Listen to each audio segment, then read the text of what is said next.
হা হা হা, আমি এসে গেছি। কে আপনি? আমি আজরাইল। তা আপনি আজরাইল তখন আমি কি করব?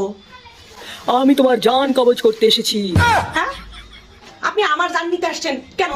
হ্যাঁ, কি জন্য আপনি আমার জান নিতে আসছেন?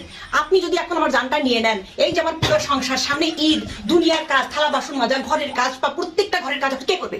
আপনি করে দিবেন? আপনি তো করে দিবেন না। কি জন্য আপনি আমার জানের পিছে পড়ে আছেন? হ্যাঁ, জান কি আছে? মেয়ে মানুষের জান থাকে? হ্যাঁ, অর্ধেক তো শেষ। আজকাল তো জীবনটা তো শেষ। এই শেষ জিনিস আপনাদের নিতে আসা লাগবে?